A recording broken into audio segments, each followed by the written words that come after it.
Bismillahirrahmanirrahim wa sallallahu ala Sayyidina Muhammadin wa ala alihi wa sahbihi wa sallam. Peace and love, everybody. I'm Brother Ali. This is the Travelers Podcast, and we're back. I love doing this podcast, and so I love the fact that you listen to it. It's like all these dreams I've had for my whole life are made possible by people that I'd never met before, that just come together and support. Like, I've never been on a major record label. I've never had big corporate sponsorship. I've never had investors, nothing like that. It's just really been a network of people supporting what we do. And as I grow, it becomes even more that way. And so, all of you all that support us and support the stuff that we put in the world, whether it's the music, we started this last month has just been such an expression of that. So we started the month by pressing up and offering a 12-inch maxi single with 3 songs. So like a small body of work that these 3 songs mean something to me, and felt really good about putting them together and putting them out into the world. More Than This, Going Through It, and The Old Way, 3 songs. And we pressed them up in 500 pieces of vinyl, hand numbered, signed. You guys supported it really well. There was a whole thing because with the fact that I signed on the shrink wrap on the outside of the record. So listen, those of you who are newer to vinyl, there's like a whole thing where, when you buy a record, the old school way is that it comes shrink wrapped, and we would just open the opening of the record. Like, you can either rub it on your pants to open that up, or you can use a knife or a razor blade or a key or something like that. You just open that, and then you're able to slide the actual record in and out, and you leave the shrink wrap on the record the same way that our grandmothers used to leave the plastic on their couch. You know what I'm saying? It's a way to keep it nice. And so for an old school vinyl head, if it's not shrink wrapped, we feel like this is going to mess my record up. It's going to mess the jacket of the record up. So I left that on, but I signed on the outside. For a lot of people that are just now getting into vinyl, like the new wave of vinyl, they're like, "Yo, I can't open this now." The way that you open it is you open it up. But very grateful because we put that out, 500 copies of that, and you all supported it so amazingly well and made it a huge success. And there's almost 500,000 on Spotify alone. I was just looking at Spotify.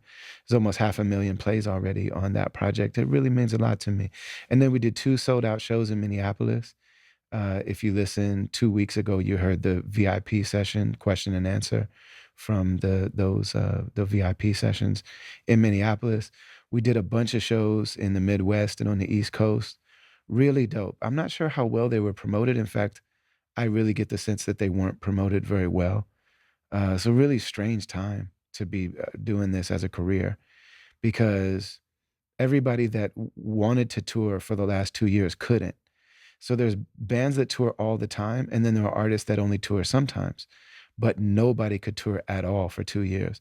So once it opened back up, everybody that ever toured, along with all the other artists that came up during the pandemic, there's people that never got a chance to tour. You know what I'm saying? That had a boom during the pandemic.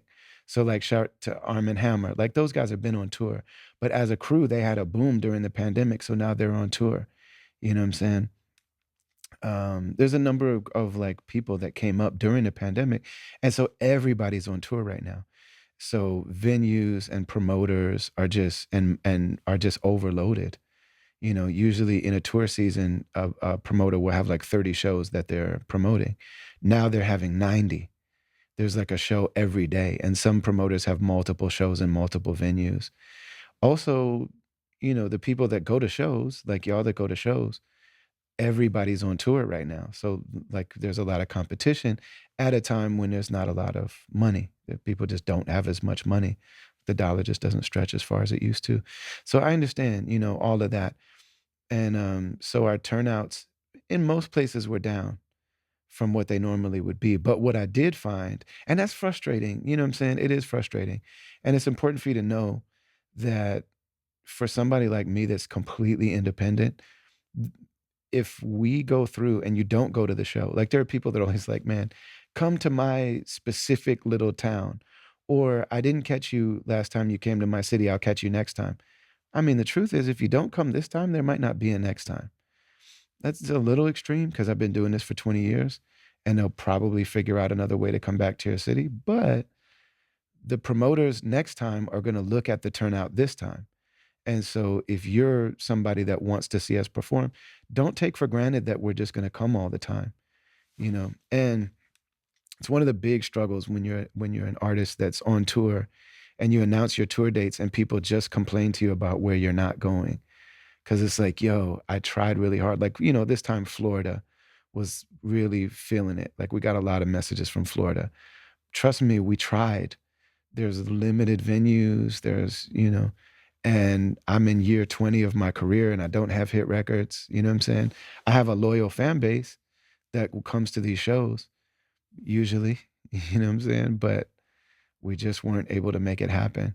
We wanted to go to Texas, but that was like during the same time as Austin City Limits. So every band is trying to book through Texas.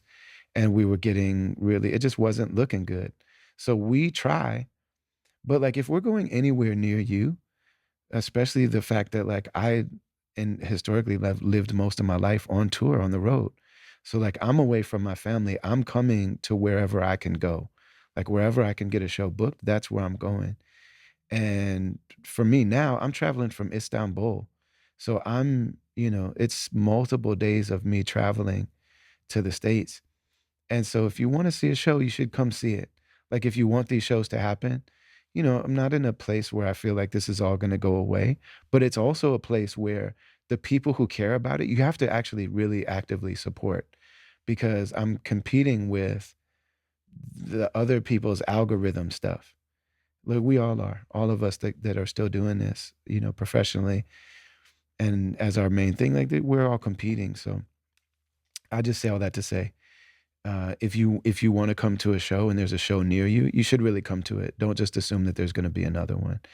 But this is in the midst of me saying thank you all for such an incredible month because we did a show and the people that came out to the tours, to the shows on the tour, they were the people that were really tuned in. And so it's like I was playing in rooms where the crowds weren't as big as they used to be, but every single person in there is like a hardcore true fan and supporter and listener. Like I don't even think of my people that listen to me as fans. Some would say that. Some are like, you know, I got the t-shirt and I got the poster on my wall. I'm a fan. And that's dope. But for me, it's like, man, we're beyond that part of this relationship now. You know, like there's not a fandom around me. There are people that are connected and that listen and like you know that I'm sharing stuff that matters to me. And if it matters to you, then we have a very real connection. And the stories that people tell me about your music got me through this hardship and it got me through that. Your support got me through the most traumatic moments of my life. Like since I, you know, since I've been doing this. Like your support allowed me to make it through a divorce and homelessness and you know being not having a place to live, you know, with my son and you know pursuing the things in life that I've wanted to do. Your support has meant that to me. So just as much as this music touches you, your support of this music is what allows me to do it. And my family got up and moved to another country in the middle of a pandemic when there were no shows and I had no money coming in. And I'm not rich. Like people think if you're successful, then that means you must be rich. I am successful, alhamdulillah. I'm not rich. I got up and moved to another country because I believed in your support for me. Like I just had this knowledge, I had this trust that if I get up and move my family to another country, that the people that have done this and have supported me for the last 20 years, they will continue to support me. And I did that with this small company that me and a couple friends built and these events and these touring and things. So I'm extremely grateful. After we got done with the tour, I did a week of speaking events, mostly at Duke University. So shout out to Dr. Mona Hassan and also to our brother Joshua Salam at Duke University, to Imam Abdul Walid. Shout out to the Muslim community in Durham, North Carolina, Ar Razak Islamic Center. Shout out to my man Pierce Freelon and to the whole crew at Black Space and at North Star Church of the Arts. I did a really, really dope event there. It was just amazing, man. Just an incredible experience overall. Almost a week at Duke. And then I went to Houston and I led the Jummah prayer on Friday at the Ibrahim Islamic Center in Houston. It's weird. I realized like I haven't really led a American Muslim congregation in several years. And I actually like I got up and did the talk and I forgot that in America you have to raise the spirits of the people. Like I did a really like I did a really like a sober reminder to myself, you know what I mean, about the balance that's required in the spiritual path. That we have a good opinion of our Lord. We have a good opinion of Allah to guide us and to forgive us and to be merciful with us. But then we also have to be really serious about our own practice, you know, the things that we're the obligations that we miss, the ways that we violate, the prophetic code in our practice. Like we have to be serious about it. And that balance is so important, hope and fear. Um, the really being present with our mistakes and our misgivings um and our violations and our contradictions. Like we have to be really present with that stuff. And then we also have to have complete hope and in the creator's love to forgive. And so I was talking about that, but in a really like sober way. And I forgot, in America, you cannot just give a sobering Juma khutbah, like a Friday sermon. In America, because of the fact that we don't live in the land of Islam, and we have to fight so much, just to keep on being Muslim is like an everyday struggle. When you come to Juma in America, you got to have your spirits lifted. I forgot that. And so I just did this very sobering talk. And then I went to go lead the prayer. And I had this moment of realization when I was leading the prayer, like, oh man, I haven't really led people like this. I've only led my family in prayer. I haven't done a public, like, I haven't been in that imam role. And I actually slipped up in my recitation. And I needed help from the congregation, like reminding me. So that was a trip. But then we had a conversation that night, me and Imam Khalis Rashad, shout out to Imam Khalis Rashad, and just this really beautiful community called Ibrahim Islamic Center in Houston. And then after that, I went to Chicago just for a few hours, and I just spent like 7 hours in the home of my primary teacher, my primary care provider when it comes to my spiritual path, Dr. Omar Farouk Abdullah. Um, and that was just really, really beautiful.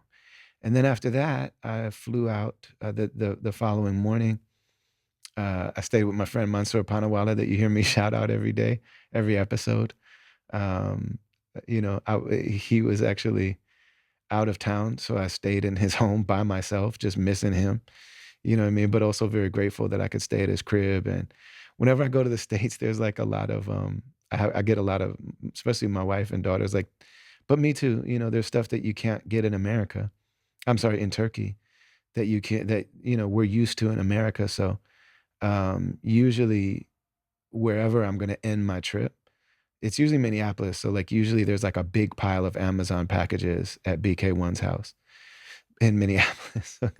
So it's like all this stuff. And I usually have to buy another duffel bag just to bring all this stuff home. And it's mostly for my wife and my daughters, but I'll be having stuff too. Um, so Mansour, I went to his house. I'm there by myself, just me and this big pile of Amazon packages to bring back to Turkey. And then I went to Mecca for a day, which is really huge. And I did the pilgrimage. So there's the Hajj pilgrimage when in Hajj season, where there's literally millions of people from around the world. But then you can do the minor pilgrimage, which is when you go not during that time, and you don't do the full week. It's just one day of like ceremonies. And so I did that, and that was really beautiful. And I had I got to have some personal time at the Kaaba there in Mecca, the holiest site of Islam. I hate to go to that part of the world and not go to the Prophet's mosque in Medina, prayers and peace be upon him. Sallallahu alayhi wa sallam. Allahumma salli ala Sayyidina Muhammadin wa ala alihi wa sahbihi wa sallam.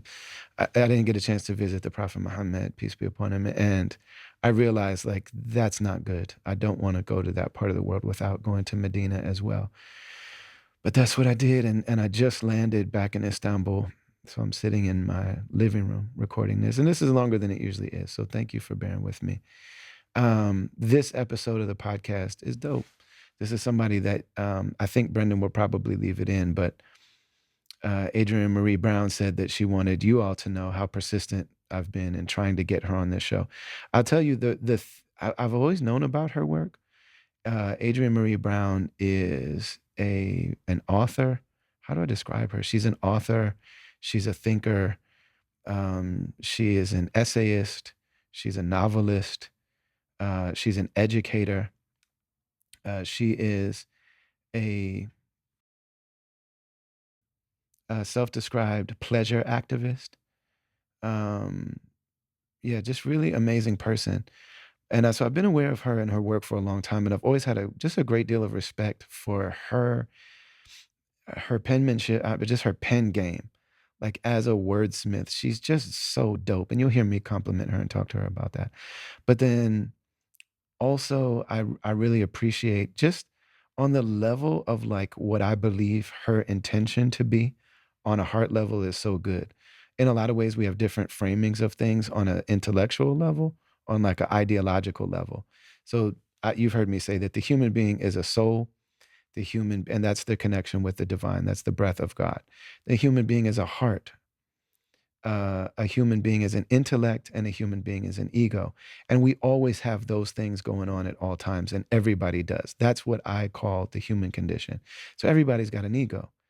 And we're all dealing with our ego that's trying to mess everything up, but it feels really real to us. Our ego doesn't announce itself. And then we also have an intellect, and our intellect needs framings. It needs language. It needs, our intellect also needs ideology. So we've got ideology. Then we have a soul, and then we have a heart. And so a lot of times when I'm connecting with people, I'm looking to connect with people. I don't have to align with them totally on an intellectual level, on an ideological level, or on a theological level. For me, the way that I am in the world, especially with people who aren't in my specific stream of belief and practice, when I share space with people, my understanding is that I want to connect with people on a heart level, on a human level. And so Adrienne Maree Brown is somebody who is just, first of all, as like a fellow artist.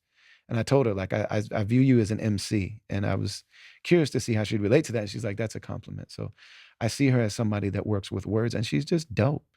But then also on a heart level, she just strikes me as her work strikes me as being so filled with creativity and love, and just being really rooted in acknowledging and promoting the healthy humanity of each other. It feels like what she does has the intention of being public love and public joy and public beauty and public growth and public truth. And she specifically, there's a piece that she wrote, a book called We Will Not Cancel Us. It started as an article, but she was talking as I don't know if she would use these terms, but as a radical person in the progressive movement, she's writing about that communities, and that's a community that I in a lot of ways identify with, not completely, but I've spent time working in that community. I have a lot of allies and friends and beloved people in that world, and she's talking about that uh, the phenomenon of what some people call cancel culture, or some people would call accountability culture, or public reckoning, or I don't even, there's not a word or a term that I really love, but for lack of a better term, cancel culture.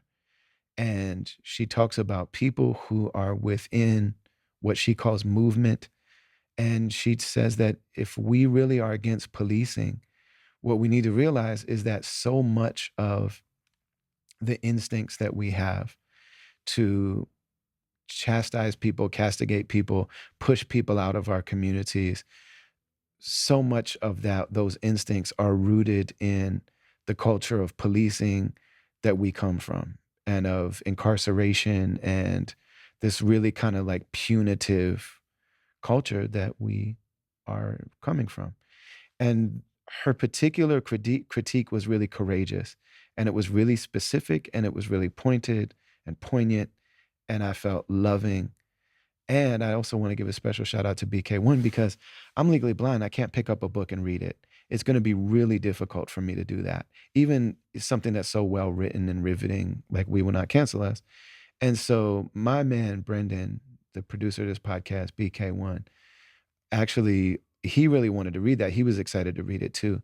But he recorded himself reading that book. He basically made me a personalized audio book of We Will Not Cancel Us so that I could consume, because I needed it. And maybe I'll talk about this a little bit more. But I was in a community that basically people canceled each other. Like there was a time in the Minneapolis music scene where that scene went through a major period of really disassociating and condemning and suspicion, and it was really serious, and it really impacted me. Um, personally, to a certain degree. Like nobody ever said Brother Ali is canceled, and also nobody said Brother Ali's not. We don't mean Brother Ali. And they were talking about things that I've really invested a lot of my time and energy and thought and heart and career and work and reputation and money and everything. Like this was about stuff that has been my core focus for my whole career. And it was really tough, but also it was just a really heartbreaking thing to see happen in that space. And I haven't really said too much about it, but I think maybe I might. I don't know. But anyway, that was a really important thing for me to read, and the fact that BK1 Brendan knew that, and he also really wanted to read it, and so um, he probably the one that even hit me to that book. But he sat down and just read it to me in voice notes. And that's a very, very beautiful thing. I really appreciate him very much for that. Also, man, since I'm already taking so long, Rocky Rivera, who's an amazing MC from an amazing crew, from an amazing family, from Cali, she wrote a memoir, and she wrote a book. And I asked her, please, please, please do an audio version. And she just sent it to me, and she dedicated it to me. And it really touched me. Um, the fact that she dedicated that audio version of her life story to your brother here means a lot. So we're going to need to ask Rocky if she'll come on the show. And so I've talked so much. We're brought to you, as always, by the Zakat Foundation. This episode is brought to you also by BetterHelp online therapy platform. Please enjoy this episode of the Travelers Podcast.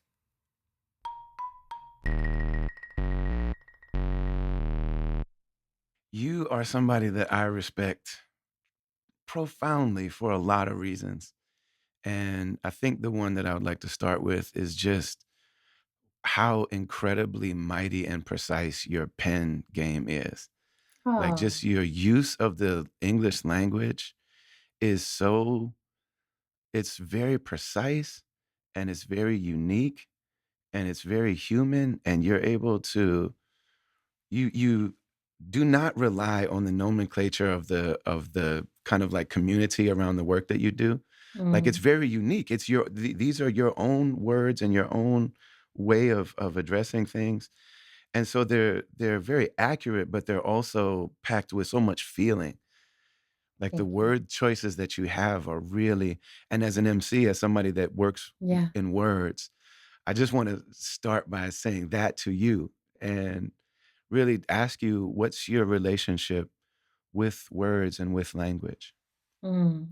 Well, first, Brother Ali, thank you for having me on here. Um, I want your listeners to know how persistent you've been. Like that, I really feel deeply honored by the persistence with which you have been like, we're going to talk, it's going to happen. And like, I just feel like people don't always know the behind the scenes work it takes to pull off a lighthearted conversation sometimes and connect. Um, so I wanted to thank you for that. I felt really like this really matters to you, and that matters to It me. matters very much, and sorry, just not to cut you off, but along those lines, your assistant and the way that is really dope, and the way that your assistant was so clear about the boundaries of protecting your creative time.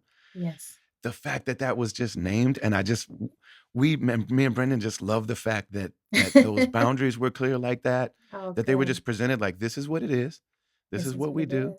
And seeing anybody do that, and especially you do it, is like, man, we were so grateful for that. It's been so helpful to, like, give myself permission to be like, "Wait, it" because people are always like, "You're so busy, you're so busy." I'm like, "I'm not busy, but my life is very full with what I love, which is Mm, writing, which is mhm, creating." And, to bring it to your question, I mean, the written word, it's hard for me to imagine what my life would be like if I could not write, like, if I couldn't write things down because so much wells up in me and I feel so much. And being able to put pen to paper, it's a way of relieving all this building up inside of me, all the energy that's building up inside of me.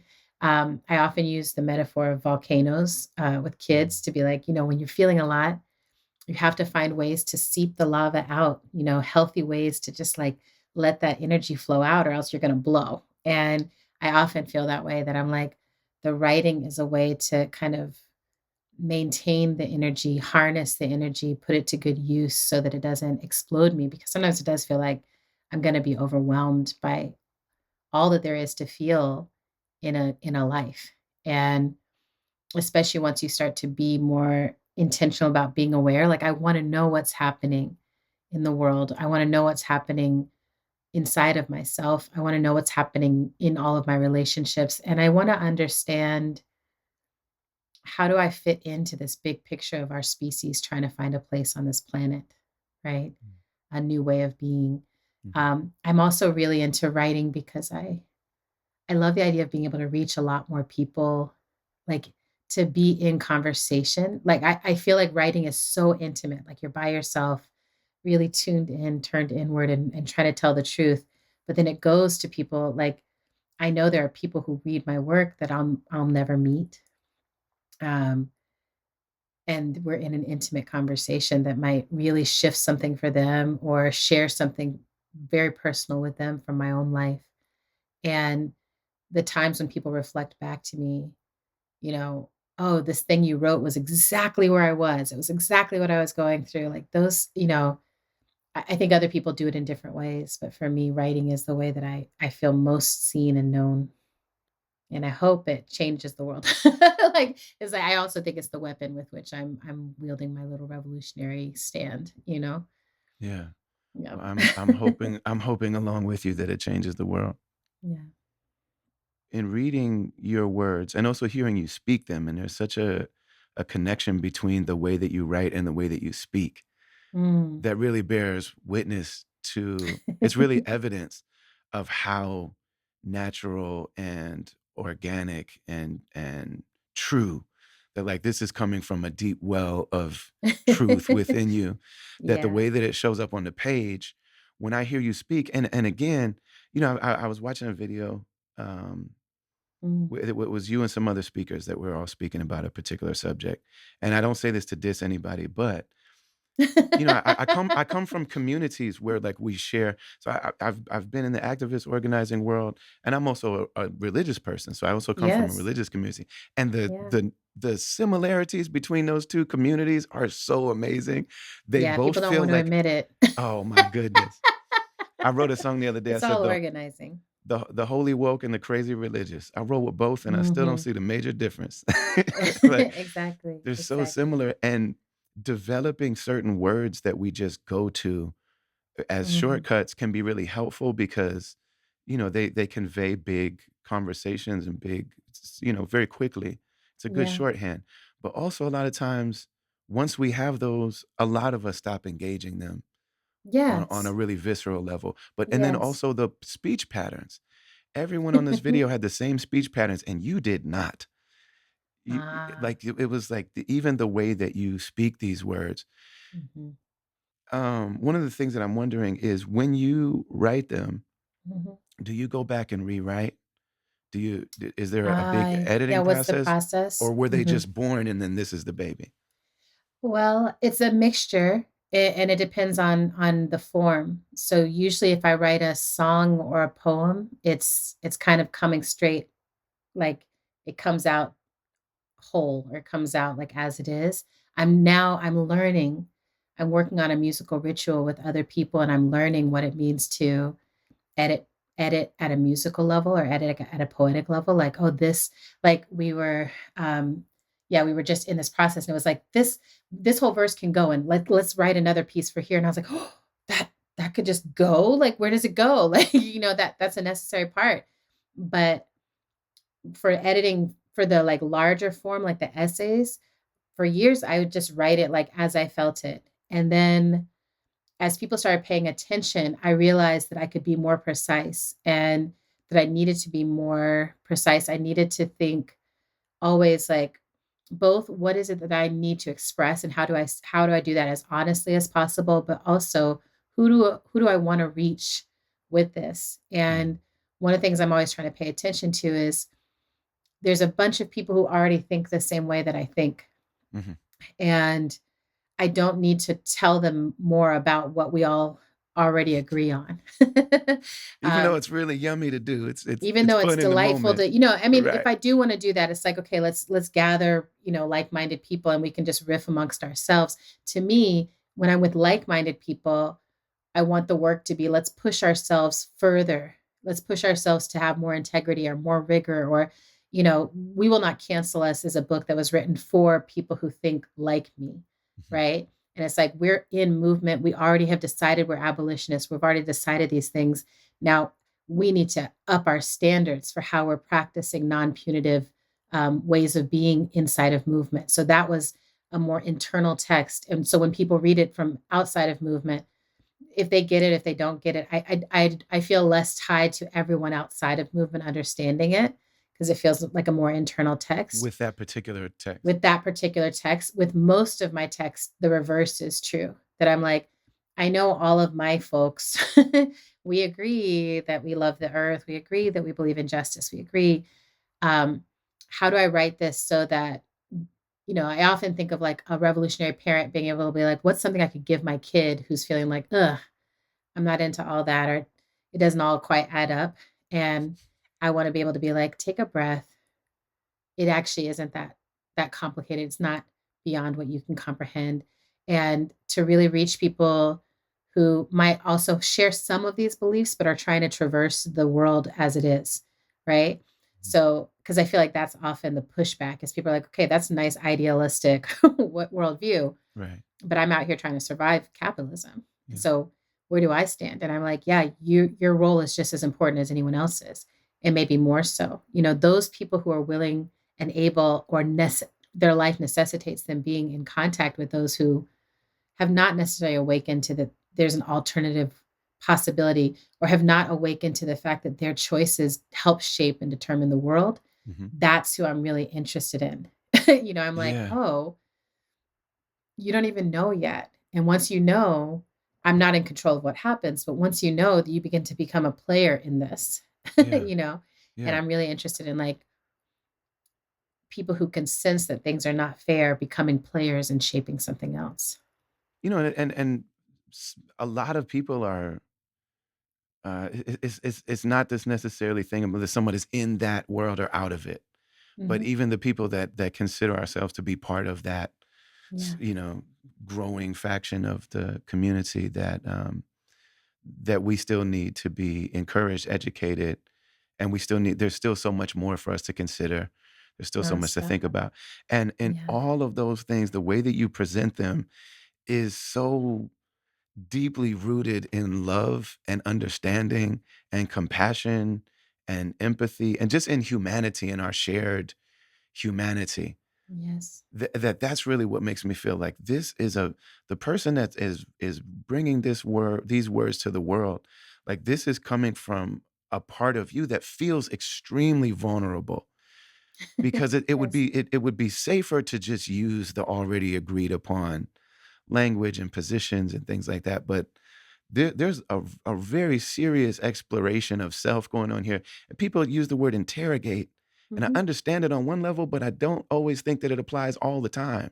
Yeah, Like an exploration can just be like, what's in there? Like, you know what I mean? Like, what's exactly. inside here? There's like this like really amazing curiosity about human beings that feels like it Yeah, starts with you and then moves out to everybody else. yeah. That's so inviting, you know what I'm saying, to people to just be like, "Oh, this person is willing to explore ourselves together." Yes. Yeah, well, I mean, I think a few things. I think early in my life, like my politicization, Mm, the things that always stood out the most to me were the ideas of true revolutionaries being guided by love, in the words of Che Guevara, mm, and that there was a love at the center of everything. And Bell Hooks talking about love is the thing we need to remember and awaken in this country. Like to read that from a serious Black feminist, to read that from people who are like in armed struggle, and to be mhm, like, okay, love is the through line for these people who are trying all these different tactics, from the academic to the armed to the, large scale mass movement. Like love feels like something that you can keep falling back on and relying on under different kinds of pressure. mhm, Um, and it feels like the universal thing, like when I'm like, oh, even if people don't agree with my politics, there's something that they love. And if I can tap into the part of them that knows how to love, I mhm, think that that part can guide them to their own liberation. You know, I think that when you really are like, oh, I'm if I love something, I'm not trying to fix it. I'm not trying to control it. I'm not trying to shrink it. I'm not trying to destroy it. I won't let it be casually destroyed. I won't let it become collateral damage, right? Like there's so much that we do for all that we love. And so I'm like, if that potentially is the mhm, most powerful force mhm, that we have as a species, at least, how do we activate it in as many people as possible? And how do we understand that a lot of what's happening in our world now is disconnecting from meaningful love? mhm, Really, it's like if you don't love the land that you live on, you don't love the land and the people around you. If you don't know how to engage in the loving relationships with people that you want to love, maybe, like a lot of times I feel like with family, people are like, I say I love them and I want to love them. mhm, How do I actually practice that? Um, and I feel blessed too because I came from a family where love was at the center, and mm, it's a very functional, coherent family. We have our stuff, every family does, but there's a lot of leaning on each other, showing up for each other, honest conversations, really helping each other. If anyone falls into the ditch, like we gather around, we help each other get back out on the road and keep pressing forward with life. And um, I've always known I was loved unconditionally. mm, mm, And so as I was like exploring my gender and my sexuality and my blackness and my politics and everything else, I always knew, okay, I'm loved. Even if they're right. angry with this thing or they don't understand it, I feel the love flowing under that. And I think of that as such a powerful privilege that I'm like, love is an abundant enough resource that I can redistribute this. Like Mm, I lose none of the love that was given to me mhm, in offering it out into the world, and trying to point people towards like these are some ways to practice it. mhm, Um, and I think we're in a desperate time right now where absolutely. so many people are longing for love and calling for Yeah. love and have no idea where to find it. I think a lot of what's happening with people who are um, I want to say congealing. Feels like congealing around these really Yeah. like regressive ideas Mhm, that are supremacist ideas that are mhm, really separatist and ideologically limited. It's just like, oh, only we are good, or only we deserve to have safety and freedom. When people are congealing around those ideas, I'm like, oh, even those people are looking for love and belonging, right? absolutely. They want to Yeah. belong to something and feel like, yeah, like this matters. And I'm like, okay, so now you've got the belonging, but how do you belong to something that will actually nourish you, not something that's just going to, right, use you for ill purposes? Mhm. right? So I think that's it's something I think about a lot. And that part of interrogation that you mentioned, or that turning inward self-examination, Mhm. one of my mentors was Grace Lee Boggs. The I was just about Yeah. to ask you. So she's a Chinese American activist who was based in Detroit, and Mhm. I lived in Detroit, and I moved there in part because she was there, and I was interested in just being close to her. And her uh, one of the teachings she offered was we have to transform ourselves to transform the world. And I've been sitting with this for over a decade now, and I keep agitating it, just being like, okay, have I transformed myself? Am I transforming myself? Like, what else do I see in the world that I'm struggling to figure out myself? Like, Mhm. for right now, it's neighbors, Mhm. right? It's like I know the answer to all problems is community, and I Mhm. have a really good community here, but it's Okay. not like my immediate neighbors, right? Okay. And my immediate neighbors, we're friendly, we wave at each other, but I haven't felt compelled into deeper relationship with any of Mm, them. mm, I'm a mhm. hermit. I kind of love the privacy and the quiet of not having a bunch of neighbors all up in my And you're an business, artist. You're an right? artist, I'm an like artist. I got art, yeah. but I also am like, is that a failing? Is there a personal failing in that? Is there something am I above it? Am I above something that actually might save my life? Mhm. So Mhm. now I'm trying to find, I'm like, okay, what is the right amount and who are the neighbors? Like, there's a couple of them that I'm like deepening in a little bit with, but I'm like, I still don't want to I want to be able to walk outside and be in my music, or whatever it is.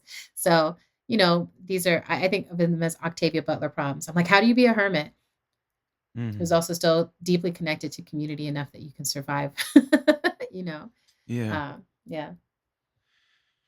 That's amazing. Yeah, yeah, that thing about neighbors, and when you really start to the Prophet Muhammad said that the angel advised him so much about neighbors that he said, "I thought that I was gonna be commanded to that they would inherit from me when I die."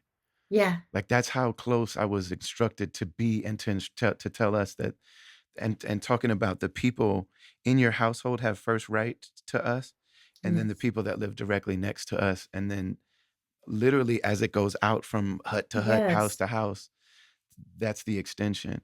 And Exactly. yeah, And when that you makes think sense to me for mhm, this is the stuff where I'm like, how does the wisdom move through time and space, right? mhm, So like I live in a place where I have a group of people who I'm deeply close to. They're in my home regularly. I go to their home. I know their babies. It's good people. mhm, But, the rest of everyone around where I live, I'm like, I moved here last year, and my, community and network and family, none of it is local in the same way mm, that it was when a lot of our initial spiritual teachers were speaking about how to build community, mhm. right? I'm like, so much has shifted. And yet, when the power goes out, when there's a hurricane, like when Yes, there's other stuff, right? yes, So there's a balance, a balance that I keep thinking about where I'm like, okay, well, what is how do I let people in enough that they know they can call on me, that I can call on them? But also, like when stuff goes down, my broader network calls each other. They're like, "Are you good? Are you safe? Do you need to come right. over here? Do I need to come over there?" Right? And that Yeah, feels really good to me. yeah. Like it That's the feels best like phone call. it's so good to just be like, last week I was so sick. Like I Mm, got really, really, really, really sick. mm, And something I had tonsillitis and I couldn't swallow. And it was like so amazing to be like, my neighbor was like, I'm coming by and I'm dropping stuff on your porch. I'm going to stand back here and just see your face, and it just yeah, felt so good to be like, someone cares about me, like when I'm not producing anything for the world yeah, and I'm right. just sitting in the misery of my body, healing and fighting some infection. And it was just such a small thing, but it felt like a little miracle.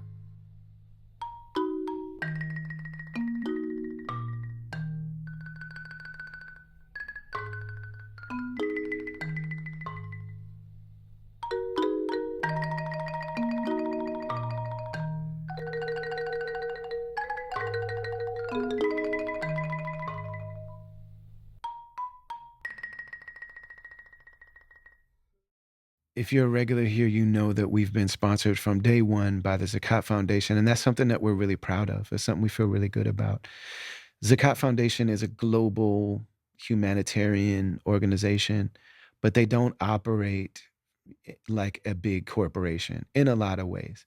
There's a lot of things that they're very intentional about that on their own they've sought to reimagine like what that work could really look like, and it just tends to line up with the things that have always made me feel a little leery of these big organizations. It's like, yeah, anytime you got a big organization that like people are starving and they show up with a bunch of food, that's a good thing.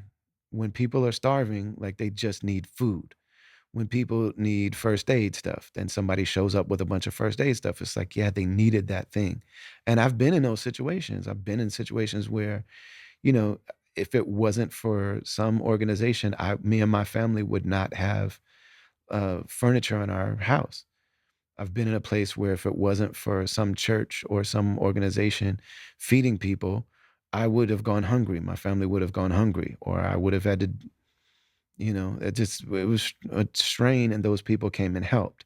So I'm always grateful when that stuff exists, but I also have questions about it, and I'm also like, man, these certain aspects don't sit right with me. And Zakat Foundation, before we even had a relationship, these are things that they were thinking about and concerned about and really active in reimagining and reapproaching, such as when they go into an area, they don't proselytize, a Muslim led organization. But I mean, so many times people come in, with first aid and with doctor services and with stuff, but it's like, oh, by the way, you have to convert to my religion. I don't think that's what Islam is asking us to do. When we're here to help, we're here to help. We love our religion, and we believe it to be the solution for all problems that human beings face. And so we're always very happy to share it. And there are times when it's like, this is just about teaching Islam to people. But when someone is in need, that's not the time to do that. You know what I'm saying? When someone's in need, it's an honor enough for us to honor our faith by just acknowledging that the creator has willed these people into being, and it's our honor and it's our duty and it's our joy to serve people. So is an Islamic organization, but they don't only help Muslims. And when they're helping non-Muslims, they're not trying to proselytize. That's big to me. Also, they have people on the ground wherever they are that are guiding the work so that they don't show up in ways that are harmful because we don't understand all the nuances. That's major to me. Um, in their um, in their work to help orphans, 100% of the money that you give is $50 a month. 100% of that goes directly to orphans. They're not using people's heartstrings with orphans to fund their general operating expenses. And that's hard. Like when you're a nonprofit, you're always looking for money to fund your general operating costs. And they don't do that with the orphan program. And then also they eliminated the thing where you see a picture of an orphan and you choose based on the photo, because they were just brave enough to say, yo, people are racist. Like that's a human problem. Like white supremacy, anti-blackness is a human global phenomenon at this point. So if you just let people choose without any malicious intent, they're going to help a lot of younger, lighter skinned girls, and a lot of, teenage boys are going to go unserved that are black. So they switch that, and automatically in their program, they see that's uh, helping, and it's making it more equitable. So they're dope, and I am glad to be in partnership with them. Head to Zakat US on social media, or go to zakatfoundation.org. Check out the things that they do. See if there's a way that you can jump in and help. A meal is $5. Um, Sponsoring an orphan is $50 a month. And these are things that we really can do, and I recommend them. And so I'm grateful to be in partnership with Zakat Foundation. Travelers Podcast is sponsored this week by BetterHelp Online Therapy Platform, and we get a commission and you get a discount when you use our link to sign up with them. Our link is betterhelp, BETTERHELP.com/travelers. When you use that link, you get a 10% discount and we get a commission. And so they help support the work that we do here on the Travelers Podcast, help to keep us independent, help to keep us choosing for ourselves who we want to have on this podcast and what we want to be talking about, what we want to focus on. We don't have a corporate interests and all this kind of stuff. We don't have to do that. And one of the reasons we're happy to partner with the people that we partner with is because they're saying, yo, you talk about things that are bringing people to the table. We want to offer people the opportunity to get therapy who are having barriers and obstacles. That's what BetterHelp does. So it's an online situation. You go to betterhelp.com/travelers. You'll automatically be taken to a questionnaire that asks you, what is it that's bringing you to therapy? Do you want to talk about addiction? You want to talk about relationships? Are you feeling suicidal? Are you feeling depressed? Are you concerned that maybe, you let them know this is what's bringing me here? And that's important to know. And then, is there a certain type of therapy or therapist that you feel most inclined to? So, do you want to talk to a woman? Do you want to talk to a person of color? Do you want to talk to a person that does DBT therapy? Do you want to talk to a person that does trauma work? Do you want to talk to a person that, what are you looking for? Then they figure out how do you want to communicate? So once you get signed up, you can choose a therapist and start communicating with them immediately. But even before that, they say, like, how do you want to communicate? Are you ready to talk to somebody, or do you just want a text message at this point? Some people are struggling and like they're not ready to even talk to a person. You can start by sending voice notes or texting. There's nothing wrong with that. Some people want to talk on the phone. Other people want to actually like look into a person's face. I didn't actually choose my therapist. Uh, she was assigned to me, and I felt weird about like I wasn't sure. Honestly, my practice of Islam is that I don't usually carry on like private conversations with women. That's where I'm at with my practice and my religion. So when I was assigned a woman, I was like, you know what? This might be the right therapist for me, but I don't think I want to like look at each other on the screen. So we just talked on the phone. And man, like from the very beginning, from the first session, I was like, yo, I'm here to work, and this therapist is here to help me get this work in. And it was really, really dope. And so, we do our sessions on the phone. And then the other thing that's really ill is that BetterHelp knows what time zone you're in. And then they show you these are the times that your therapist is available and their calendar is open, and you go in and you plug in your own time, which is really incredible. I can't recommend this more highly. If you're having barriers, if you're having difficulty getting in therapy, what I did is to go to betterhelp.com. And if you go to betterhelp.com/travelers, you'll get 10% off. We get a commission so that we can continue the work that we're doing here on this podcast. And it really seems like it could be a very good situation for a lot of people. So check out betterhelp.com/travelers.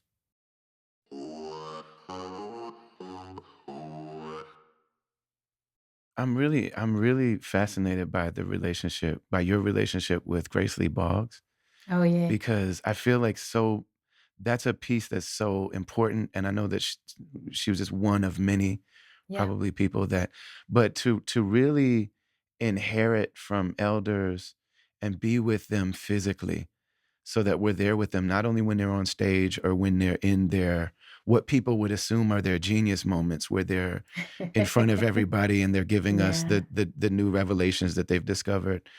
But just when like you can't find a parking spot and you're late, and like what do they do?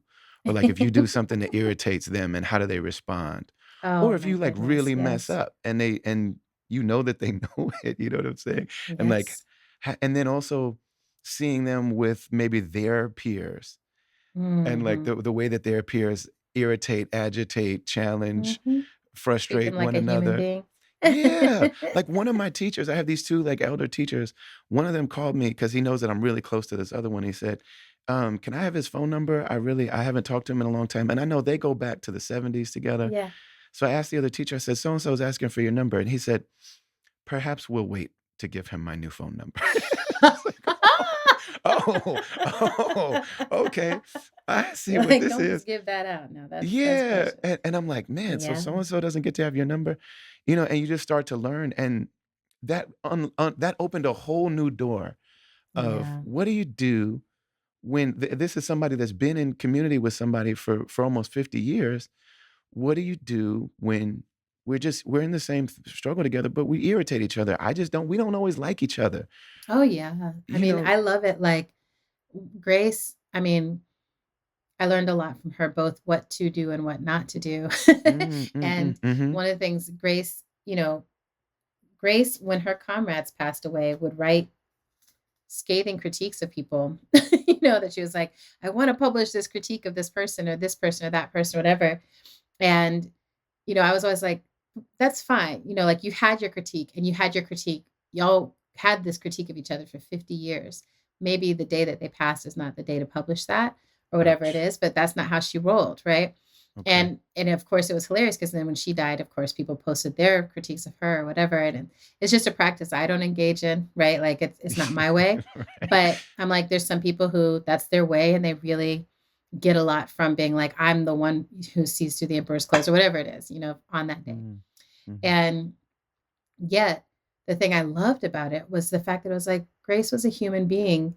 All of our heroes, all of these humans are human first. And they might be a really smart human.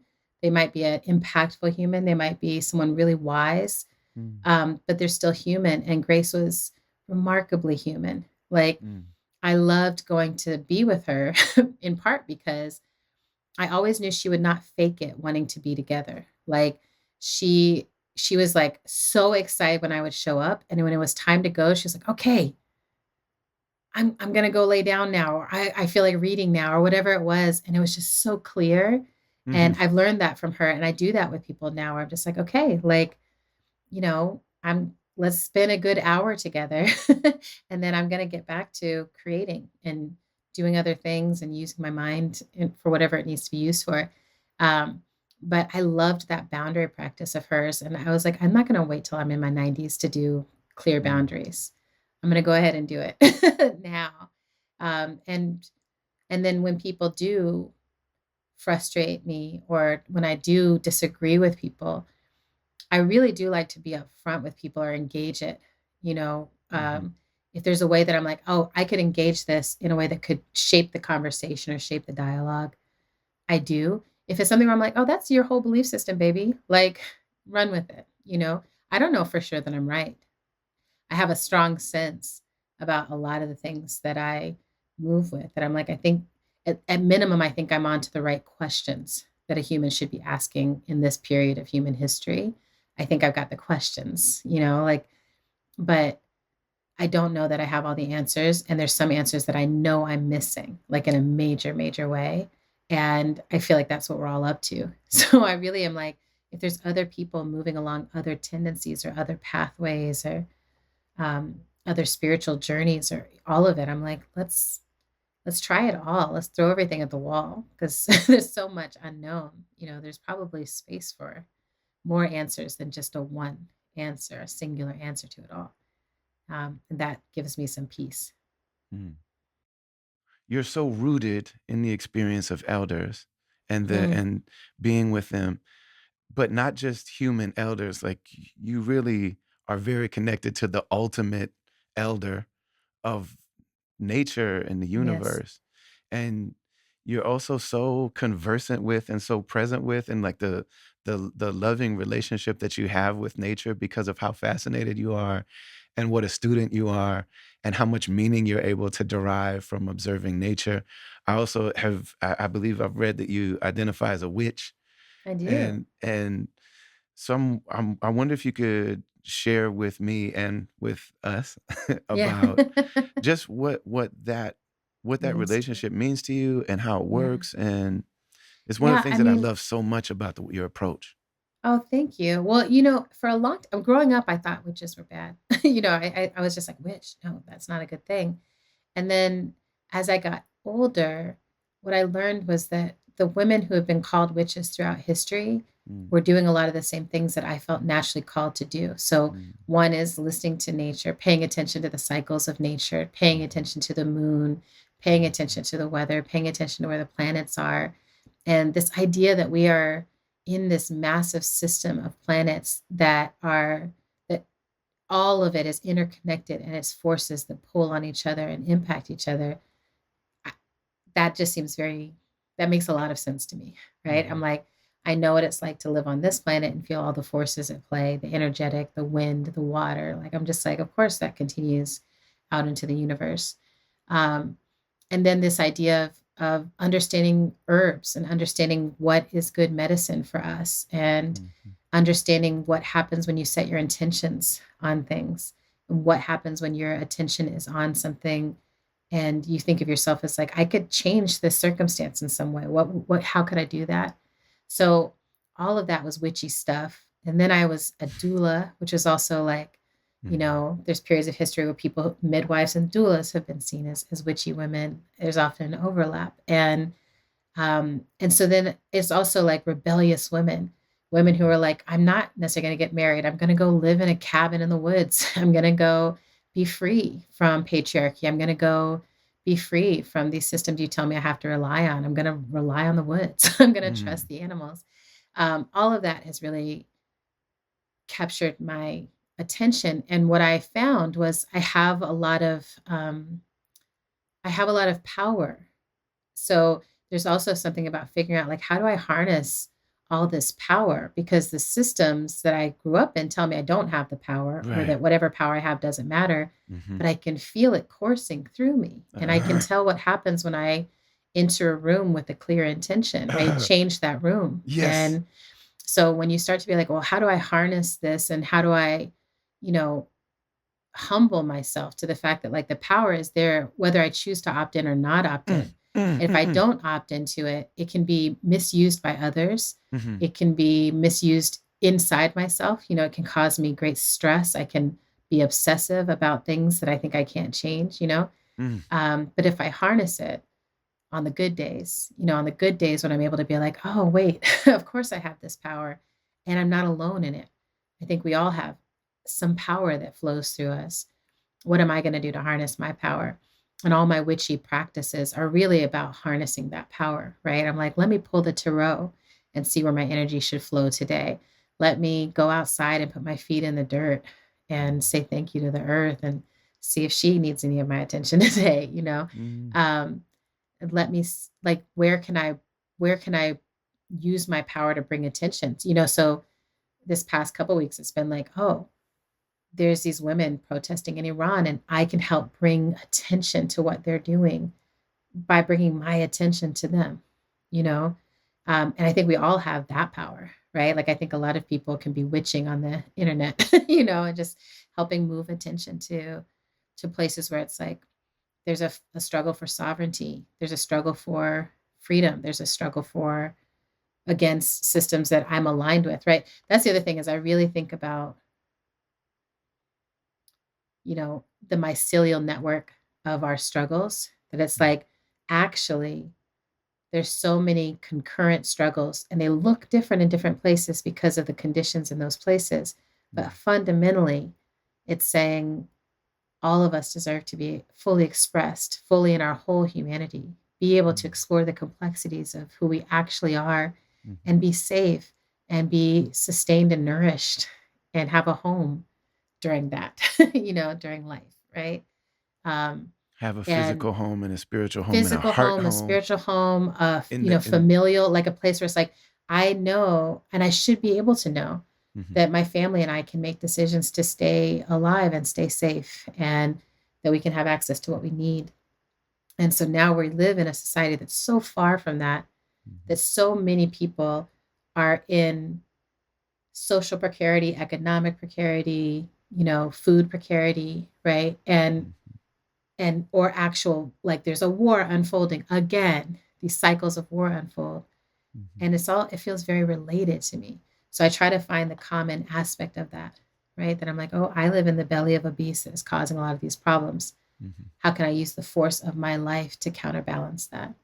Mm. That feels like maybe my largest witchcraft. Yeah. Mhm. Mhm. I'm really happy this is being recorded because there's so many things that I'm gonna go back and sit with. Yeah, 'Cause you know what I mean? There are so many things that, like, a lot of times trying to respond in the moment actually betrays it's the hard. I mean, this is Yeah. one of the reasons, Grace, also one of the things she really taught me was the power of conversation, Mhm. right? That she was like, we learn through conversation Mm. and we need to sit in conversation and bring our ideas forward and bounce them off of others and be willing to be changed in it. Mhm. And I think that's why I lean so hard on podcasts because people have offered me a lot of different paths. Do you want to do a show where you just talk at people, whatever? And I'm like, I want to be in conversation because that's where I learn. And I think being in conversation helps, even witnessing other people's conversation. I think all of that helps us learn, Mm. So yeah, I'm like, I love when people are like, oh, you talked about this 3 years ago or something. I'm like, great. Cause I totally forgot that. And Oh, now, so you now can I'm obsessed, right? Like someone like fractal responsibility. I had talked about a long time before I started really fleshing the idea out. mm. Um, and I love those kind of patterns too. What I find is, like, when I'm in conversation, it just happened a few minutes ago, but somebody will say something that gets me hype, and I have, like, an emotional, like, visceral Mm. reaction where, like, I wanna start being like, "Yes! Da, da, da," you know what I Yeah, mean? yeah. Because 'Cause I'm used to being, like, in a cipher or in a, a thing where Yes, somebody says exactly. something and, like, the visceral response is, like, we don't suppress it, you know? No, we But I just realize, like like, go "Okay, with hold that. on, though. There are other things being said too." You know what I mean? Yeah, yeah, yeah. And then also, sometimes so, like, you're so present and so clear and but and I'm like, "Man, if I start really catching the Yeah, Holy Ghost, it might also take you out of the place where you're trying to be too." You know what I right. mean? Yeah, you never So, know. I'm learning how to be more, but it's a balance too, like, I'm learning to be more present, but then also it's a balance because I also don't wanna deny those things Yeah, well, when what they did you do come. just now when it happened? I decided to keep listening to you. I decided to keep listening to you and realize that the thing that you just said that could have easily sent me off into, like, the full Holy Ghost Yeah. was like, "Okay, that came from a place of quiet, Mm, measured reflection." So, like, "Alright, let me just get back in the energy that Adrian's in, because that's where awesome. that came from." And And now yeah, where does that bubbling up Holy Ghost energy, do you feel that in your body? yeah, Yeah. yeah. It's, like, in my chest and my stomach and my hands and, like, Yeah. sometimes it'll be like a feet thing. Yeah. So, I mean, because I think what you're talking about is actually that's kind of what I mean about the harnessing of that power, right? It's just Mm, like, mm, oh, that comes up in us. And I think of it as connection, like it's like, oh, I, I, I feel connected to you in a way that enlivens me. And, and if it's right, if it's not harnessed well, that enlivening can turn into a mob energy that can cause a lot of destruction or damage or whatever else, right? But if it's mhm, harnessed beautifully and well, mm. it can turn into something that can raise a barn, raise a farm, raise a child, raise a house. It's there's a lot that can happen with that. But you know, Audre Lorde's book, The Uses of the Erotic is Power, I think in a lot of ways that's what she's speaking to. It's like once that aliveness flows up in you, and you're like, oh, this is just in me. Mhm. I don't have to take a drug. I don't have to source this from outside myself. I don't have to watch a certain kind of movie. Like this aliveness is available to me if I can be present with it. Now, what do I want to do with it?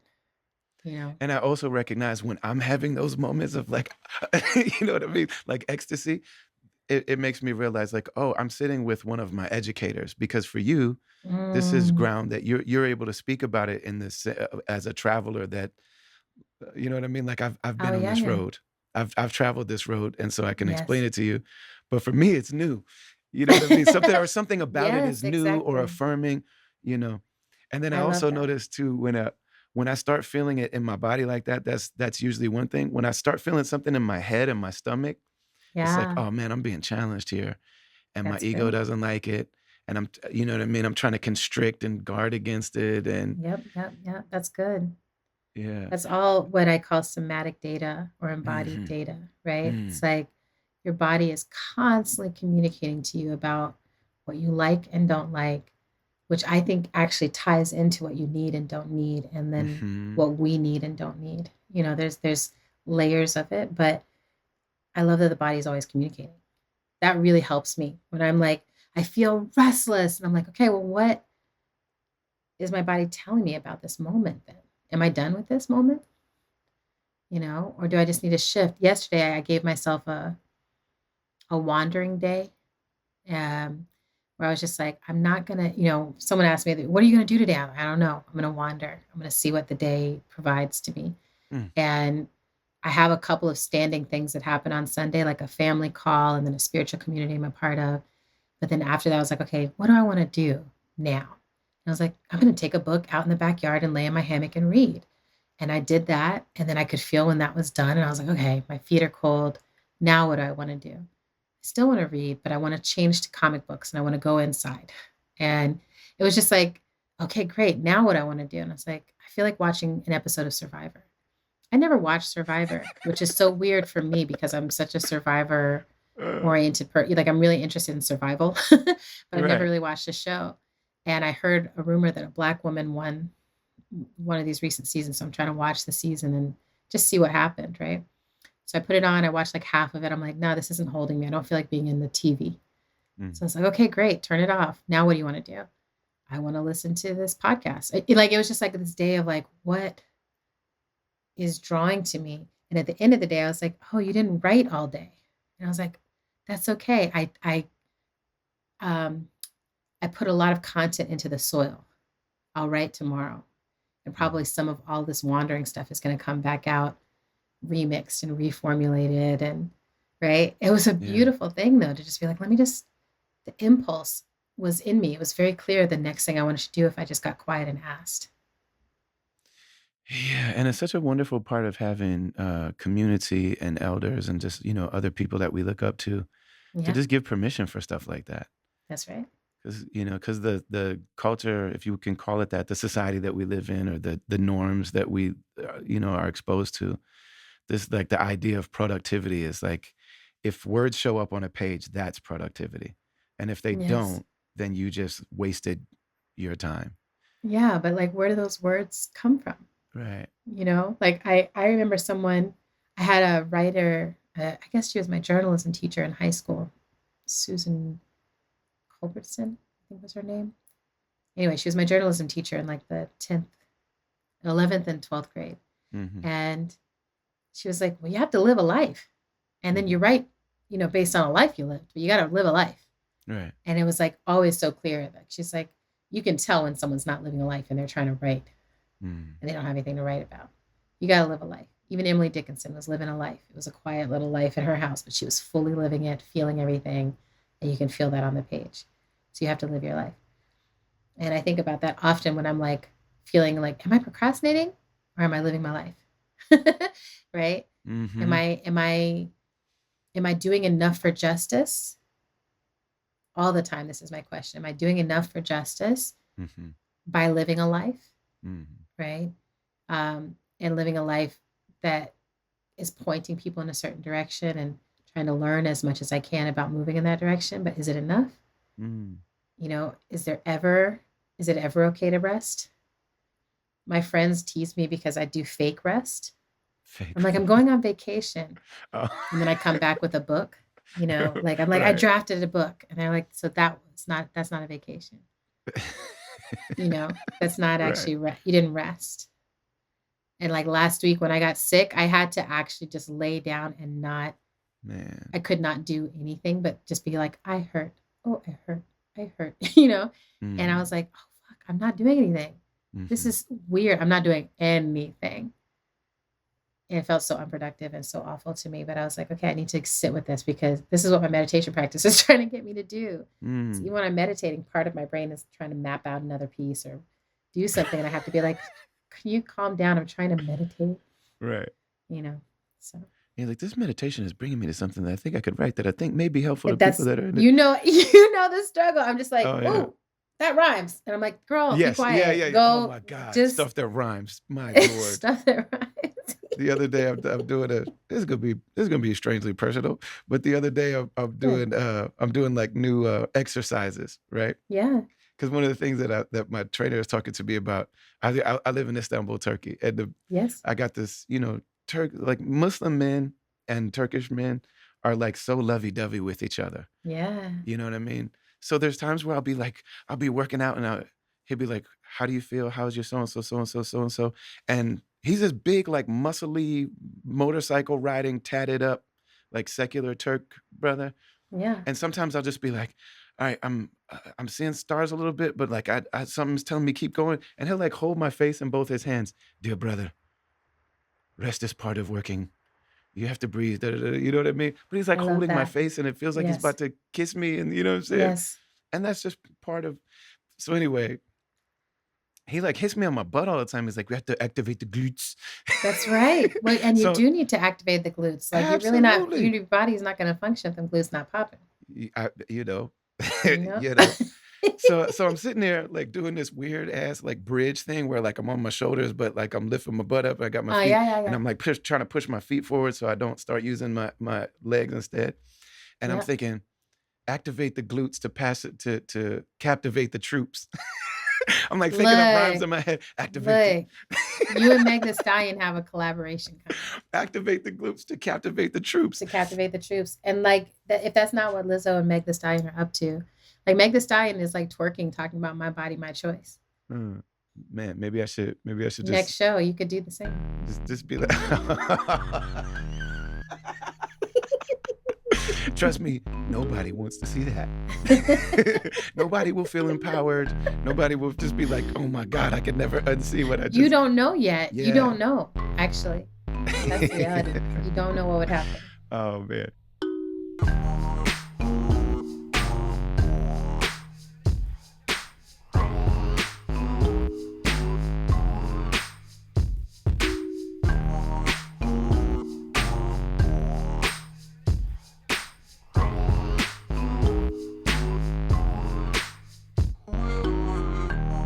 Really happy that you're here listening to the podcast. This is just one of many things that we do at Travelers Media. We also, like I said at the beginning of this episode, we release music. Like I'm releasing music completely independently.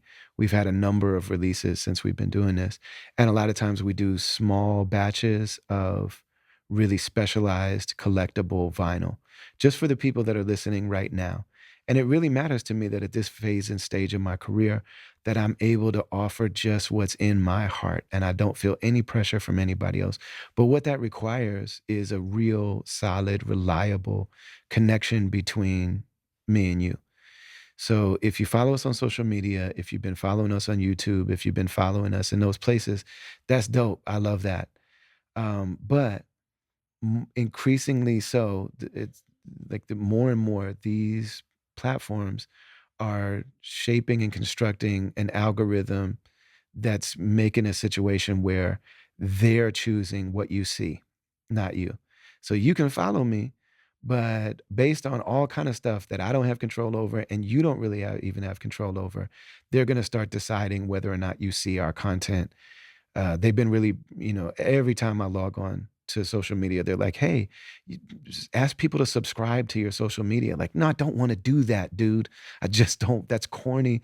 I don't want to start charging people for what I'm putting on social media. You know what I'm saying? And they're saying like you should do reels and you should do them like this and you should phrase them like that and try to spark conversation and controversy. Like they straight up tell you this. And I don't want to be a place of controversy. There's so much of that already existing. I want to be a place where people connect based on what we believe is good. That's all I want to do.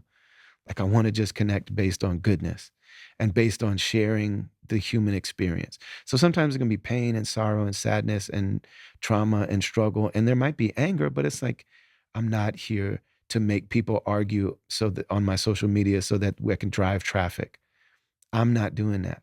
So they basically say to me, okay, well, then you're not serious about this. So we're going to put people in front of your audience that does want to create arguments. And that's not what I'm trying to do. So, say all that to say, the best way for us to stay in touch is to go to brotherali.com. It'll prompt you to do a mailing list. I write those emails on the mailing list. It's not some spam stuff. And then I don't just blow you up. I only do it when there's major announcements. I try to even send you stuff with multiple announcements. So like, hey, we got a new vinyl coming and we're going on tour and we got this new merch item. Or I'm doing a new learning series and I'm going to be doing these speeches or these talks and I got this thing coming up. I try to, put them together so we don't just blow up your email. The other thing that you can do to really be a part of this is to subscribe to what we call our caravan. It's kind of like Patreon, but we chose a different platform that works better for us. But there's different levels. For $5 a month, people come in and you get these episodes early, um, and you get them without ads. For $25 a month, those people actually got a chance to order this limited vinyl. They got a chance to order early, like a full weekend before anybody else. You know what I'm saying? And then you also get Ask Me Anything episodes. You also get an oral history of my first demo tape of Rites of Passage that gets delivered to you right away. There's all kind of extra stuff that you get, digital gift boxes. There are certain things that I put out only to those subscribers that I don't offer to the broader community because it's a very special thing. And then there's an upper level called the Trailblazers. Those people they got the last vinyl for free as a gift. And they also get access to a Slack channel where I check in and like talk, and we have a little community building in there. And it's $100 a month. It's not cheap, you know. But also we do Zoom calls. It really is like for people that really feel invested in not only the work that we're doing, but the community we're trying to build around this particular intention. There are people in there, and shout out to those people because they're really dope. And because I'm part of so many different communities, there are just people in there that would not connect with each other. People from different parts of the world. We got people from New Zealand. We got people from South Africa. We got people from Wisconsin. We got, a few different people living in Turkey. And I don't want to say more than that because, but the people's identities are such and their life, just their walk of life is so different that there are a lot of people that would not know each other if it wasn't for this community we're building in there. So it's really dope. So head to brotherali.com, sign the mailing list, get down with the caravan, check out the merch that we have there. I did like write-ups of all of my albums, all the things in my catalog. So you'll be able to see a little something about those. And I think it's just a really we try to really create something there where we can communicate directly with you and we don't have to depend on social media algorithms that have their own thing in mind. So head to brotherali.com and we're grateful that you're with us.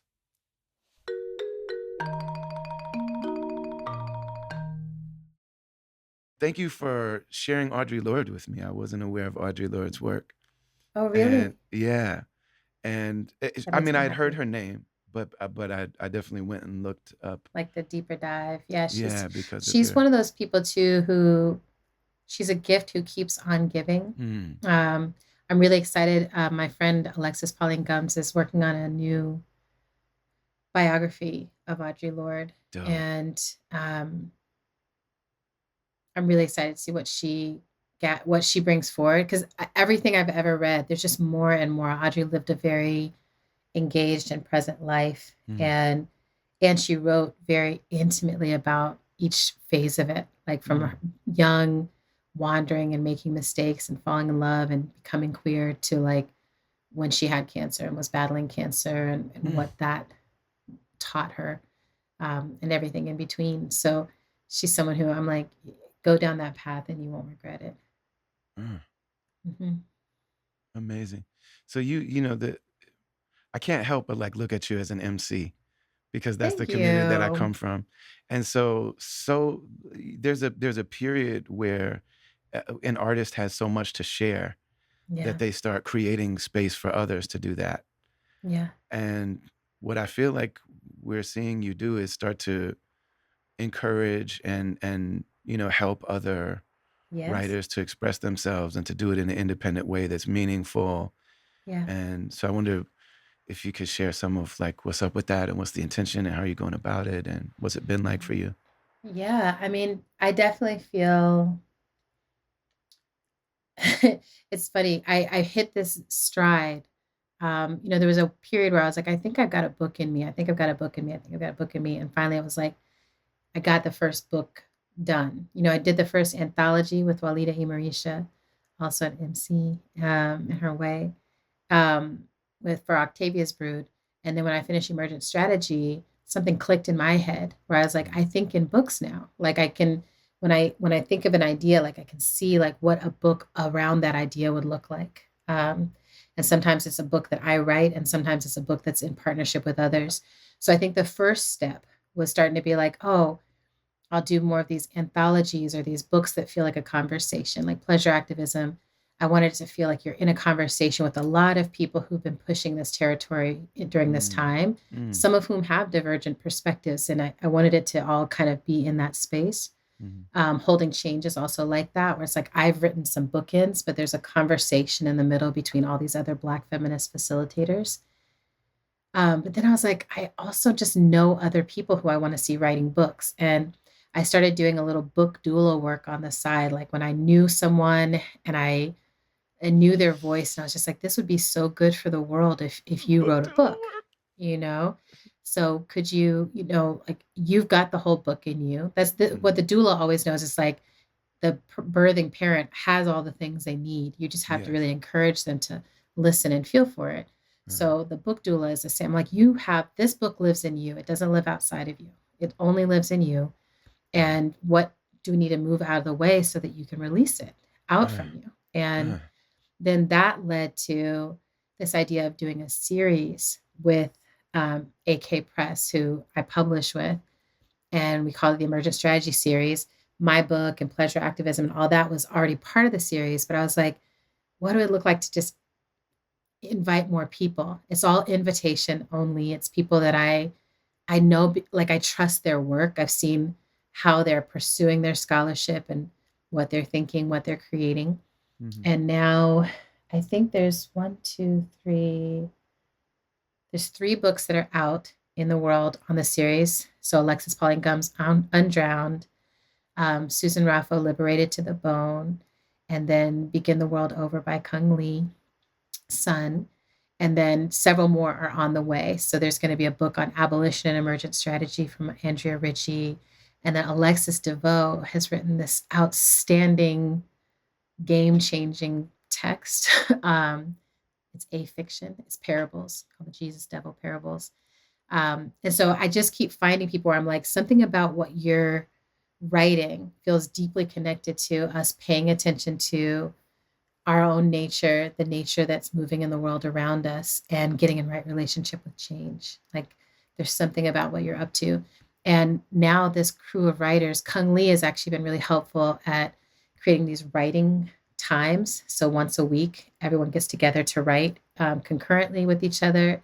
Mm. And we just brought on this incredible person named Jill Petty, who's helping hold down the series at AK, who comes from the publishing world and understands how much it needs to change. Mhm. So, part of my goal is to give people a really profoundly supported experience Mm. of being published as their first, just if it is their first. A lot of these people, it's their first time. If not, I hope it's healing from like other experiences. Mhm. But I want people to have a good experience of publishing. I think so often it's really daunting. It's like I poured all my heart into this and then it got distorted or edited away from my voice. The cover doesn't look like anything I want. And then I only get, a percentage point off of everything I do. Just like the music industry, just like the art industry, a lot of other places, right? I'm Mhm. like, capitalism exists on all these frontiers. And so that means that there's all these front lines for us to fight it. And this feels like one of the places where I'm putting my feet down and saying, the writer, the creator of the work should have a really significant percentage of what comes out of that book to Mm. feed themselves, to feed their family, to feed their ideas. But also the experience should feel exciting and like write your fucking book, get it all out of you, Dude, you're a tell your book whole story, doula. tell the truth. And then like what's the cover that you see in your mind when you imagine your book? Tell me what it is. We'll try to get as close to that as we can and go from there. So far so good. um it's really exciting. I love the process of like talking to someone and being able to see the book that's inside of them, Mm. and then sometime later holding it in my hands. Like Yeah. that feeling is so cool. Yeah. And I love the idea that like in this 10-year period, like we're pushing and everyone around me is like slow down. Like people can't keep up, readers can't keep up with the rate of publishing that you're doing. But I'm Mhm. like, that's fine because the books will just be there. I know how reading works. We all just have stacks and stacks of books around our home that we need to read, and they find us at the right time. Mm. And so I'm like, I don't think we can hurt the world by having a ton of liberatory text published during a period of time. And that becomes like the gifts that people give each other. And this, Just to I'm plant like, some trees. put it in the stack, make sure that it's in your house. I don't even care. Mm. I'm like, if it's just a trend at first and it's like everyone has this book in their house, I'm like, great. It cannot hurt everyone to have pleasure activism in your bathroom.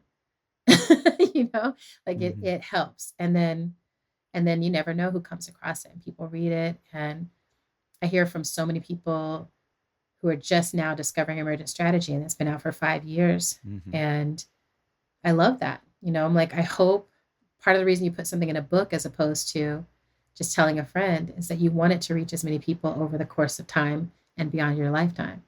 I want Yeah. all of these writers to be in perpetuity. Like I just want them to, I want their voices to last as long as possible.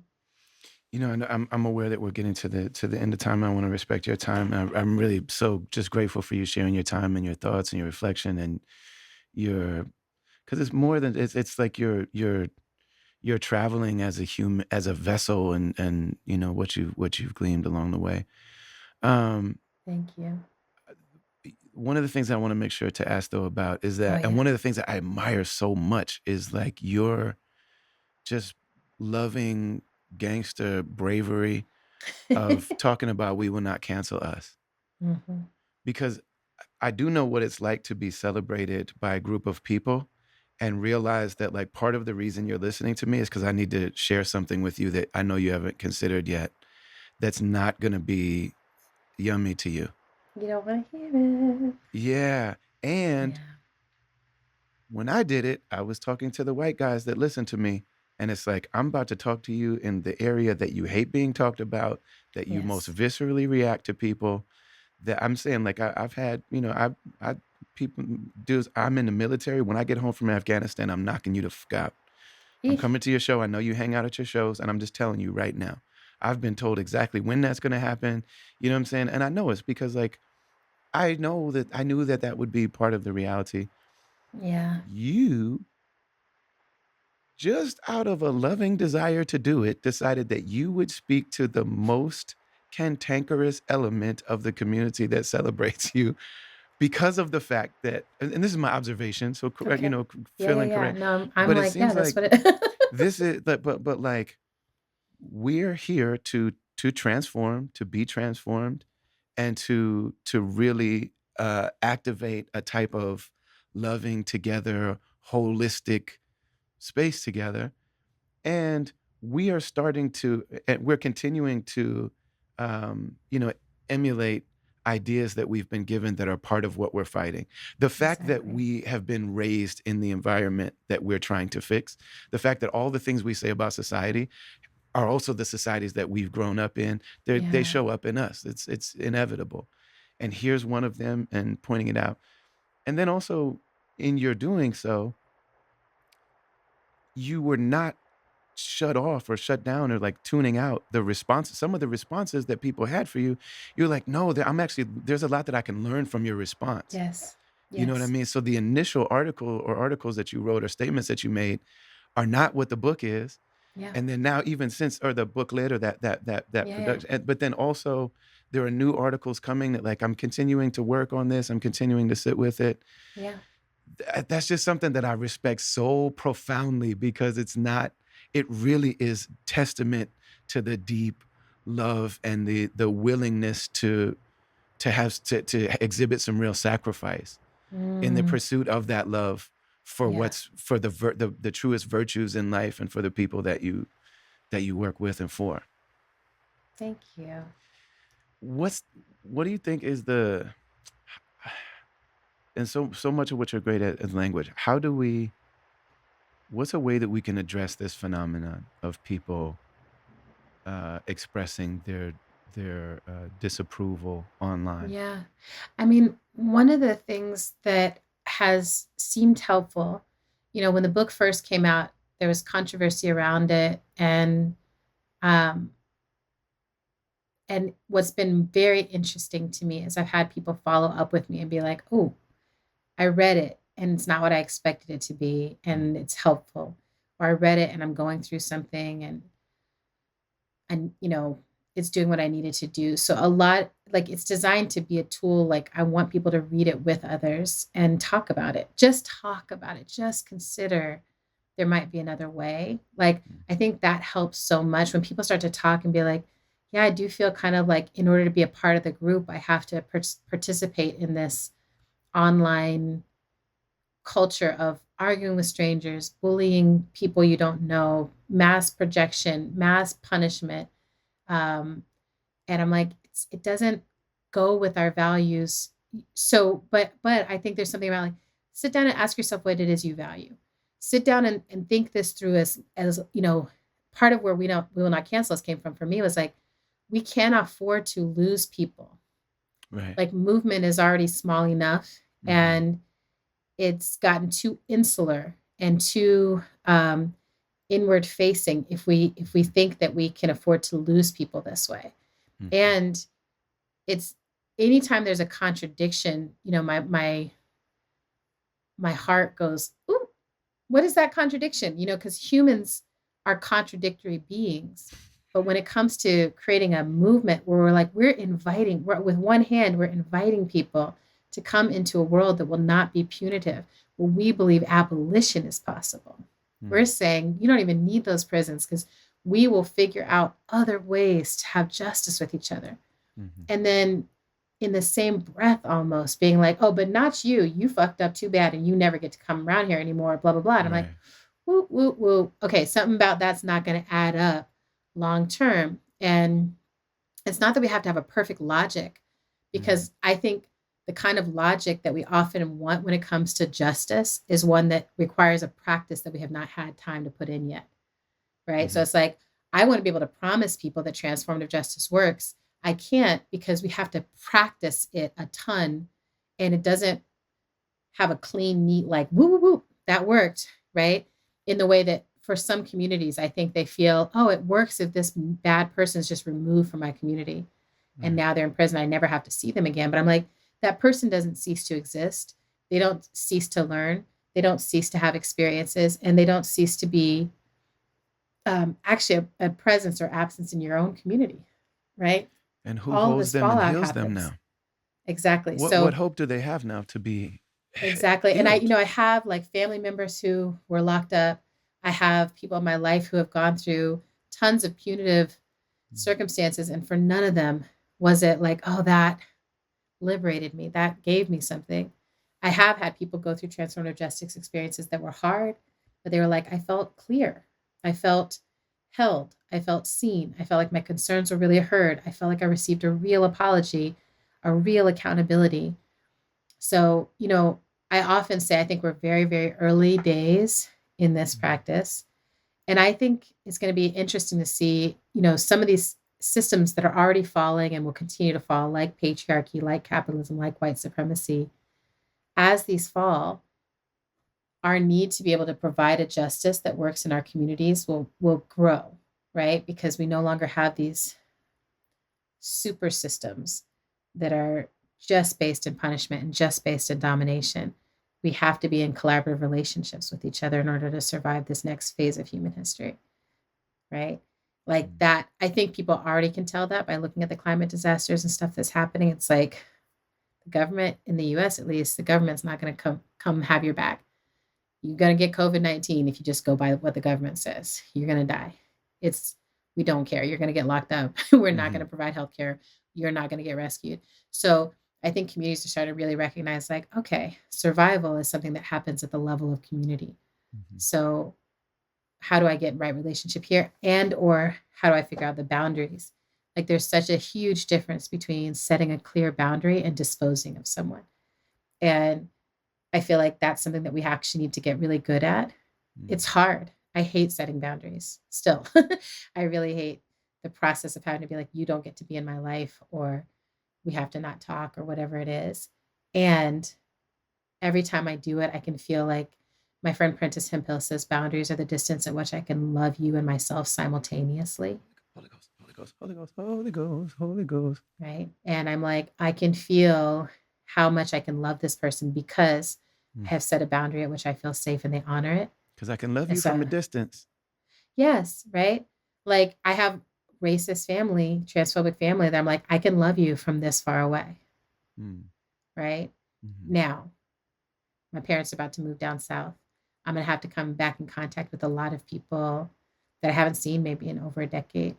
And I'm really sitting with how do I prepare myself spiritually, emotionally, politically, and just as a human being, how do I find my center enough to test those things out and see if something else is possible now? Because I do believe in change. Like Mm-hmm. I also believe boundaries allow for change to happen. But all of that is, I want our community to get good at those things. And so Yeah. for me, writing that book was a way of, throwing my hat in the ring. Like, here's some things to ask ourselves, and here's some questions. Here's some practices. Here's some resources. Because we're not, 10 years ago, we didn't have the resources we have now. Hmm.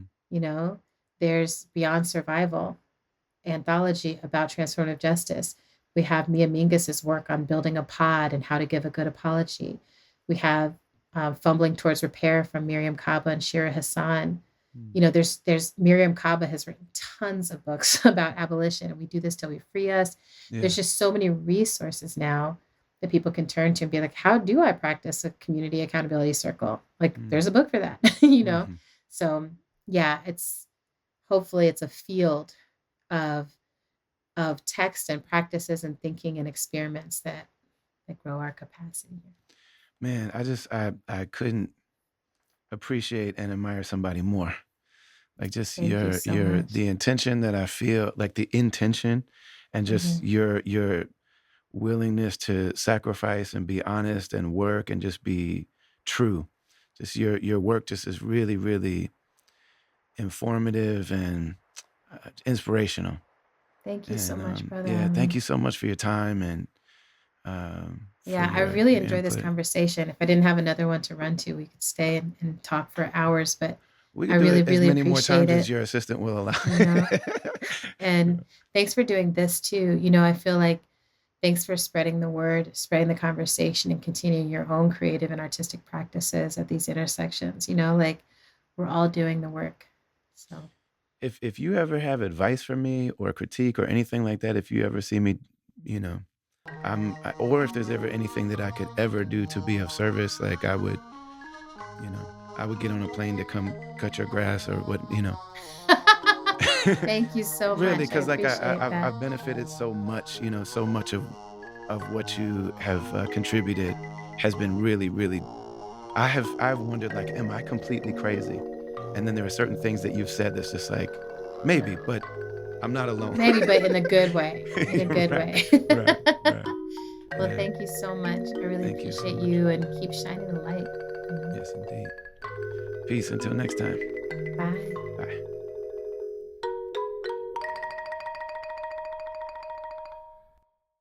Special thanks to Adrienne Marie Brown for being so generous with her time and with herself and with her schedule and with her wisdom and with her insights and her humor and just everything. Just really grateful to Adrienne for coming on the program. And I keep saying program like it's 1950, but for coming on this podcast, I really appreciate it a lot. Special thanks to you. Make sure to like, share, subscribe, rate, comment, all that good stuff. Like I say that, and some of you guys do it, but please really do that. It's a way that you can really help the show spread, like spread this podcast to more people who might be interested in it. Much love to Adrienne Marie Brown. Much love and thanks to Amna Mirza, Mansoor Panawala, Last Word, Mark from Medina Hip Hop, Ant, who made the music for the show. Special shout to Shane Atkinson and Aida Rashid, and all the people that just check in with me and give me, feedback and updates and just share with me. They're appreciating the podcast. Special shout to Courtney Grooves. Courtney Grooves is somebody that she's one of those people that I always am curious to see how Courtney is responding to stuff. And shout out to Courtney Ross. You know what I'm saying? They just happen to both be Courtneys, but sometimes it is that way. Travelers Podcast is produced by Brendan Kelly, aka BK1, and it is a production of Travelers Media. Man, I was really talkative this week. Much love to you all. Assalamu alaikum wa rahmatullahi wa barakatuh.